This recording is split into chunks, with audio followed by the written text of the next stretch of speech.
suasana sebelum terbit matahari. Saya akan ceritakan tanda besar kiamat yang pertama. Hadis diriwayatkan oleh Imam Muslim. Inna awwala alamatis sa'ah. Nabi kata sesungguhnya tanda kiamat besar yang pertama, tulu'us syamsi min maghribiha. Matahari terbit daripada sebelah sini. Suasananya begini, tuan-tuan sekalian. Bismillah. Sebelum terbit matahari di sebelah barat, matahari akan menghilangkan dirinya selama 3 hari. Ini juga ada satu hadis yang sahih. Kemana matahari itu pergi, sekejap lagi kita beritahu. Manusia semua akan bangun pagi, satu pagi. Ini kita pakat beringat, kita belajar. Kita dah ada maklumat ni, alhamdulillah, kita pakat ingatkan anak-anak, saudara mara kita dan sebagainya. Allah pilih kita malam ni untuk datang dan mendengar ilmu ini. Hadis Nabi yang jumlahnya ratusan ribu, yang banyak rahsia yang kita belum mendengar. Kata Rasulullah, apabila kalian bangun pada pagi itu, macam biasa kita solat subuh, masih gelap. Selalunya jam 7 sudah cerah.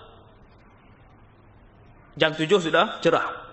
Tetapi pada hari itu kita akan melihat jam 7, 8 pagi, 9 pagi, suasananya begini. Yang macam tuan-tuan tengok ni. Kita pun tengok. Ini sudah jam 9.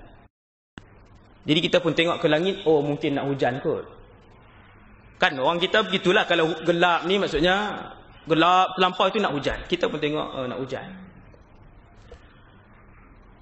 Masa berlalu, pukul 10, pukul 11, kita tengok masih gelap. Ini bukan hujan ni. Tidak ada awan yang gelap, tidak, ini bukan hujan.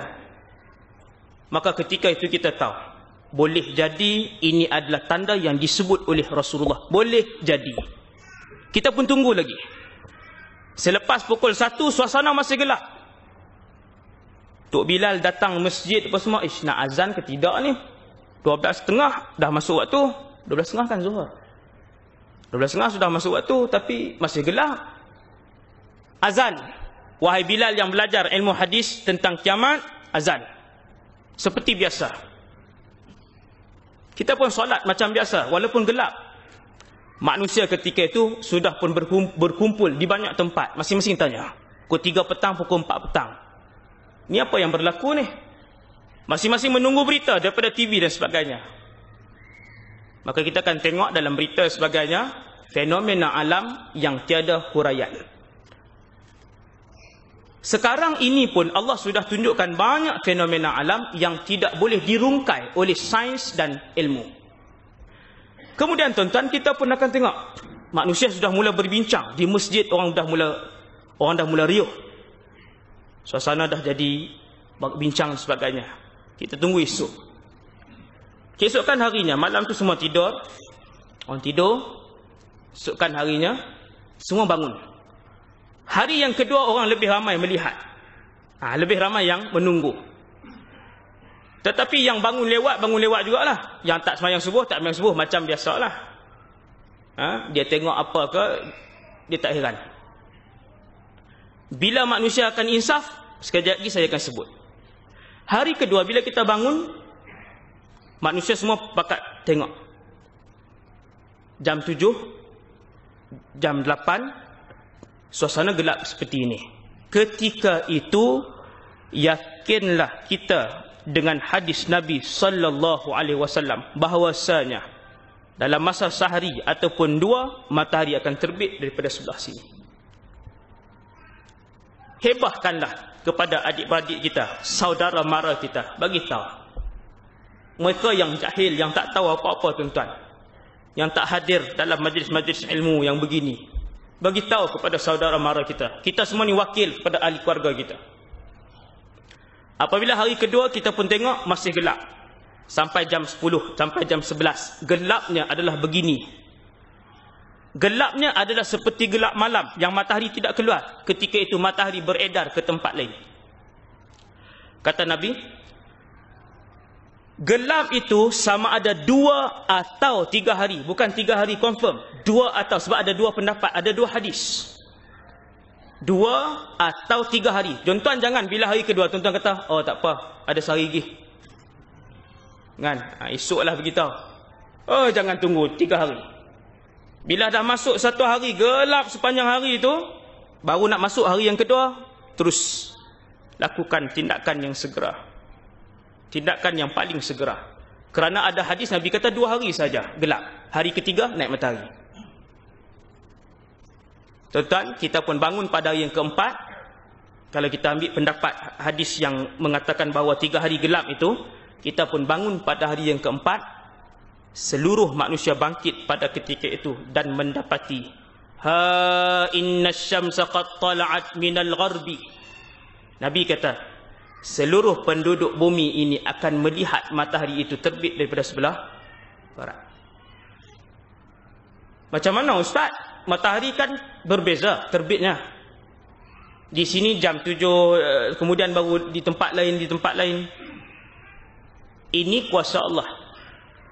Kerana hadis Nabi SAW bagi tahu, Nabi kata, apabila matahari terbit di sebelah barat, orang ramai akan menjerit. Itu dia. Matahari sedang terbit di sebelah barat. Kata Rasulullah, amanu ajma'un. Semua beriman ketika itu. Seluruh penduduk bumi ketika itu beriman kepada Allah. Baru mereka yakin, inilah kuasa Allah. Dan ketika itu iman tidak lagi boleh diguna pakai. Kerana apabila terbit matahari di sebelah barat, itu bermaksud Allah telah pun menutup pintu taubat selama-lamanya. Kesemua orang berlari ke kanan ke kiri. Suasana jadi tidak terkawal. Ada yang balik ke rumah menyarungkan tudungnya baru menutup aurat. Ada yang berlari ke masjid terus mengambil wuduk dan terus solat. Tetapi solat itu tidak boleh dipakai lagi. Yang bertaubat baru nak tutup aurat, ketika itu tutup auratnya tidak diterima lagi. Habis. Kata Rasulullah, ada yang sedang memerah susu kambing ataupun lembunya, dia meninggalkan perahan itu serta-merta. Ada yang sedang meletakkan bata pada binaannya, dia meninggalkan letak bata itu serta-merta. Ada yang ketika itu sedang berjual beli, dan ketika itu juga dia melepaskan duit dan barangnya, kata Nabi. Ini Nabi buat contoh. Mereka balik ke rumah, mengambil emas masing-masing. Nabi sebutkan dalam hadis itu az-zahabul ahmar, emas merah. Ambil emas merah, mencari orang-orang miskin. Ketika itu berlari ke rumah orang miskin, lalu diletakkan di depan rumah orang miskin. Diketuk pintu, makcik ambillah semua emas ni, saya sedekah fi sabilillah. Ini sedekah saya. Makcik itu kata, halla kana bil ams. Alangkah baiknya kalau sedekah ini semalam kamu berikan kepada saya, ia masih bermanfaat. Kenapa hari ini sudah tak manfaat? Kerana matahari sudah naik di sebelah sini. Tuan-tuan, beramallah sebelum matahari terbit dari sebelah barat. Beramallah. Bertaubatlah kepada Allah. Setiap malam Allah Subhanahu wa taala memanggil, hal min mustaghfir. Ada tak siapa-siapa yang ingin bertaubat? Hal min taib. Adakah siapa-siapa di kalangan hamba-Ku yang akan bertaubat? Kemudian bila matahari naik sebelah sini, dia akan naik seperti biasa, akan naik sikit. Sampailah berada di tengah-tengah langit Zuhur, kemudian matahari itu akan kembali. Dan dia akan berpusing seperti biasa keesokan paginya daripada arah timur.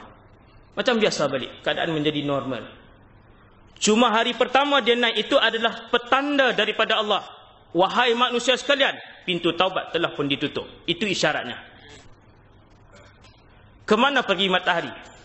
Nabi sebut dalam satu hadis, matahari meninggalkan tempat pusingannya menuju ke bawah arasy Allah. Arasy ini akan dilihat oleh kita semua di padang mahsyar nanti. Itu cerita mahsyar. Tuan-tuan, di mahsyar kita akan melihat arasy Allah. Matahari pergi di bawah arasy, sujud kepada Allah Subhanahu wa taala. Hadis ni hadis sahih. Tuan-tuan jangan risau, saya belajar hadis di Syria dulu. Nah, insya-Allah saya hanya pegang dengan hadis-hadis yang kuat sahaja. Hadis dhaif pun boleh diamalkan. Ada sebagai hadis dhaif diamalkan, tapi dia ada syarat-syaratnya yang lain. Matahari ini pergi, dia tunduk sujud di bawah arash. Lalu Allah Subhanahu wa taala mengarahkan pada matahari itu, wahai matahari, selama 3 hari dia pergi. Sebab tu bumi gelap selama 3 hari ketika itu. Allah puji matahari yang merupakan hamba Allah, tidak pernah melakukan kemungkaran ataupun mengingkari arahan Allah walaupun satu saat. Tuan-tuan, alam ini kesemuanya patuh kepada Allah.